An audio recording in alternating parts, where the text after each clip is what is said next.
It's interesting because I find it hard to talk about the coaching work, about like what it is, because so often the women who come to me to work on a particular stuck point in their life, their goal initially isn't always what needs to be worked on. And through no fault of theirs or through the work, but as the conversations unfold, as the work deepens, often there are limiting beliefs or stories we've heard or told ourselves over the years that end up keeping us stuck. And that's where the coaching work is amazing and beautiful.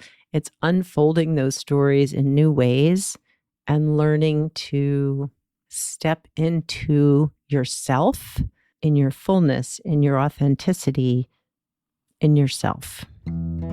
Hi, I'm Biz Cush, a life coach and therapist, and your host here on the Awaken Your Wise Woman podcast. We're talking to women all over the world who found their way back to themselves, to their inner knowing, to their intuition, to their wisest self. We're exploring how to feel alive, authentic, engaged, and fully present in your life. Let's awaken your wise woman. Hi, and welcome back to the podcast. I'm Biz Cush, your host. This is the Awaken Your Wise Woman podcast, and I'm super excited that you're here. I'm recording this actually on the day of the solar eclipse. I am not in the path of totality, but according to all the reports I've seen, 87% of the sun will be covered by the moon. So I'm excited to experience that later today.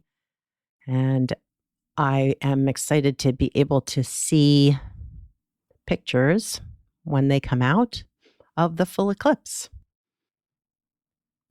If you had an amazing solar eclipse experience, I would love to hear about it. You can send me an email at ecush135@gmail.com. You can also use the contact me button on my website. Today, we are going to be exploring significant changes in midlife. So changes that you are choosing to make because of something that's going on for you. I know that so many of the conversations I've had here on the podcast with the women over the years have been about what prompted them to make big changes, to do things differently, to find a way to live with more purpose and authenticity, to move beyond the difficulty, move beyond the trauma, move beyond the struggle to a life that really fits them, fits you. And it can be hard. So I'm going to share a little bit about my story of making changes in midlife. But hang on to the end of the episode too, where I'm going to be sharing more about my upcoming group for sensitive women, as well as how to work with me and what that looks like. For a lot of my life, one of my biggest goals was to become a mom. There was a part of me inside that just longed to have children, to be a mother, to be able to provide a nurturing, mothering experience for my children. And I was able to fulfill that goal. I have 3 grown young men, sons who are just my heart, and that's lovely. And at some point during my parenting experience, I realized that being a mom, and only a mom, not that a mom is an only experience, but being just a mom was not enough for me. That there was a part of me that really felt compelled, pulled, pushed to have more, to define myself as a mother as well as something deeper, something more profound for me. And I am in no way minimizing motherhood because I know how important a role it is. And I know for a lot of moms, that's what they need. For me, I needed something else in my life to feel fulfilled, to feel purposeful. And I hadn't completed my undergraduate college degree in my 20s. And so I decided perhaps the best way to figure out what was next for me was to go back to school and complete my degree. I had 3 kids at home. We had no money. And I had very little time because I was, of course, working part-time jobs to help support the family, raising the 3 children, doing daycare on and off throughout my mothering experience, being a preschool teacher. I was already doing a lot, but I knew I loved to learn and I needed to go back to school. And that was a challenge for a lot of reasons. One, because I was in my 40s and most of the people in the classrooms were in their 20s. And 2, because I didn't know anybody else that was doing this. I didn't have any other friends who were choosing this path as well. And as I dove deeper into the coursework, I realized what I really wanted to do was become a therapist. I wanted to be able to work with women. Initially, I really thought I wanted to be able to work with children to help them heal from trauma and difficult life experiences. I later realized that was just too hard for me to do. Being a very sensitive, empathic person, to witness children's pain was just too hard. So I knew I wanted to be a therapist, and I knew that was going to take more school. But by the time I had completed my undergrad degree and graduated, I had 2 kids in college, and there was no way we could afford for me to be in college at the same time. And so I had to draw upon my patience and perseverance because I had to wait another 4 years before I could go back to get my master's in counseling psychology so that I could become a therapist. So at 50, I entered grad school. And that was also a very challenging time for me. I think the coursework through the graduate program really highlighted for me how impactful my childhood trauma had been, how impactful the childhood emotional neglect had been for me. And it stirred up a lot of my parts. So a lot of the wounded parts, the protective parts were really activated, and combining that with being in a classroom with 20-somethings who were, many of them whose education was being funded by their parents, who in some aspects, some of them did not seem as fully invested as I was. It led me to feel once again like an outsider, like I didn't fit in. And that for me, and for many of us, that for me with my attachment trauma history was just so hard. And it got me back into therapy for myself, which was amazing, but it was also a difficult experience.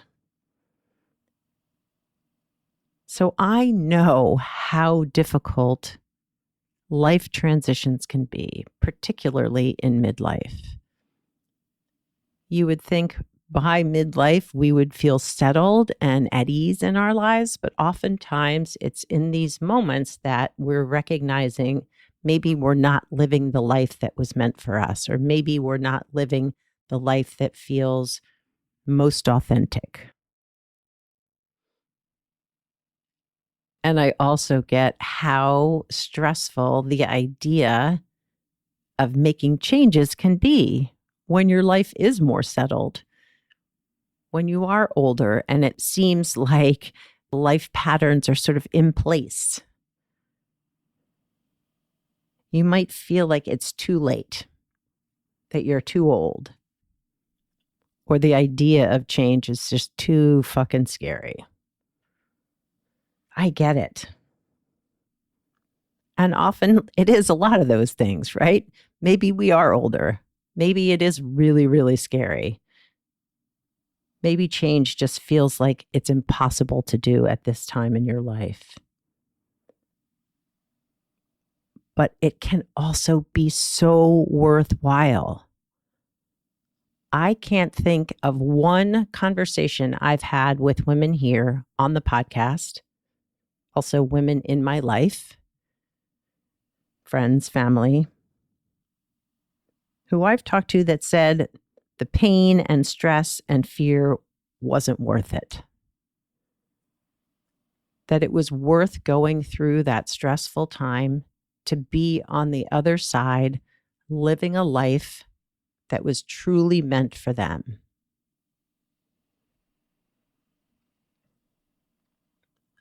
I feel so grateful and very fortunate in that I had lots of people supporting me in this journey. My family, my kids, my husband, my friends. I found amazing support through therapists and coaches and mentors to help guide me, but support me through this big transition in my life.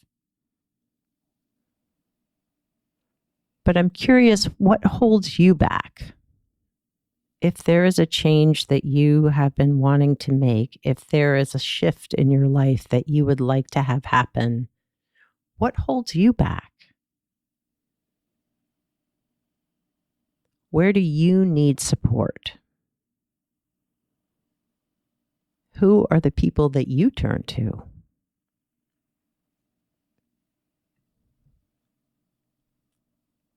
With support, I was able to move through the self-doubt. I learned to speak up for my needs. I did end up making friends in college, even though I felt like an old lady some of the time.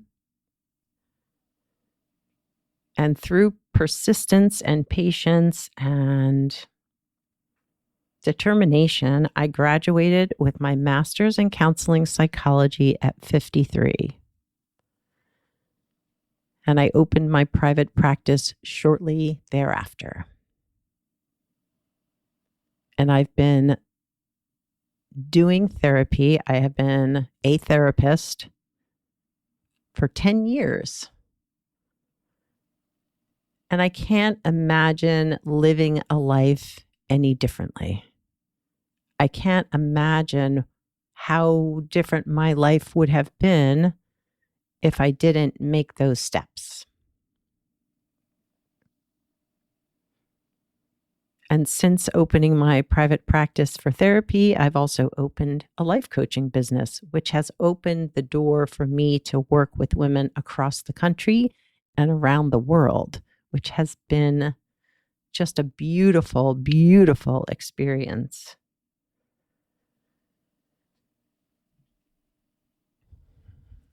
If you're considering making significant life changes, it's important to have support in place. And if you've considered working with me, I'm going to share a little bit about what that work looks like and how I could be here to guide you in a path wherever it takes you. It's interesting because I find it hard to talk about the coaching work, about like what it is, because so often the women who come to me to work on a particular stuck point in their life, their goal initially isn't always what needs to be worked on. and through no fault of theirs or through the work, but as the conversations unfold, as the work deepens, often there are limiting beliefs or stories we've heard or told ourselves over the years that end up keeping us stuck. And that's where the coaching work is amazing and beautiful. It's unfolding those stories in new ways and learning to step into yourself, in your fullness, in your authenticity, in yourself. And that's the work that lights me up. That's the work that just fills my soul. To be a guide, to be a companion, to be the person there holding space and watch the unfolding, the blossoming, the brightening, the shining. That's the work that lights me up.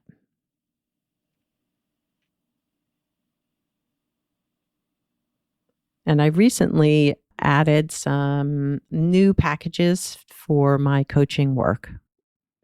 The one-on-one work is intense and deep and fulfilling and amazing. And oftentimes I feel like it unfolds over a longer period of time, typically 6 months. But I know for some of you, that might feel like too much. Maybe you don't need that much support. Maybe you are further along on your journey, but there are still a few stuck points left. So I recently added a 3-month package. It's a little more affordable. And it's another great way to work with me. So you can find that on the website, elizabethcushcoaching.com. But I've also added groups. And the highly sensitive women's group isn't necessarily about making change in your life, although I think being in groups with other highly sensitive women allows you to fully embrace your sensitivity, your beautiful, sensitive self in new ways. Because the support there through the group is different than just one-on-one work. There are different perspectives. There's a different space of holding when you feel seen by a community of like-minded women. And group work isn't for everybody. I would say the most successful group members, successful, that's a weird word to use, but the people who get the most out of group work are people who are feeling settled and grounded within themselves. And yet they're looking for a deeper connection with others. So it can be vulnerable. It can bring up parts of us that we might not be prepared for. And it can be incredibly, incredibly validating and healing. I know my own work in groups, me personally, I've been a part of quite a few coaching groups over the years, and I have found the experience invaluable. To be in community with like-minded people, whether they're therapists or coaches or podcasters, it's just something I don't even really know how to share what that experience is like, other than you feel like you're a part of something. You know you are a part of something. And the relationships that I have built through those groups have lasted years. And that is something I am eternally grateful for. And I would like to create that experience for others because I know how impactful it is. So if being in a group with sensitive women like yourself sounds like something you are interested in, or if one-on-one work feels more aligned with where you are today and you're considering perhaps working with me, You can reach out through my website. Go to elizabethcushcoaching.com, and Cush is spelled with a C, not a K. So it's elizabethcushcoaching.com. And you will find all the ways to work with me there. There are contact forms, email forms to reach out to me if you want to know more, and we can book a free call to explore what options would be best for you. So looking back on these 10 years of work for me, I just can't even, as I said, I can't even imagine my life without this work. And of course, I have a beautiful life outside work, but the work sustains me, fulfills me, feels like it gives me a place in the world where I know who I am and I know what drives me.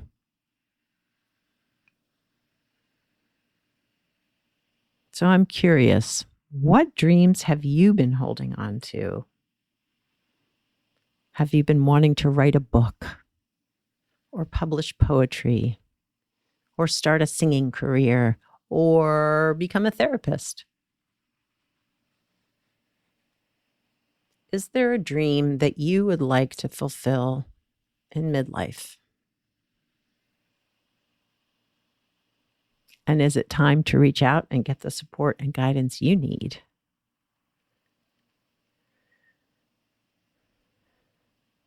Well, thanks so much for being a part of the podcast. As always, I recently got an email from a follower who just shared the impact of what I share on them.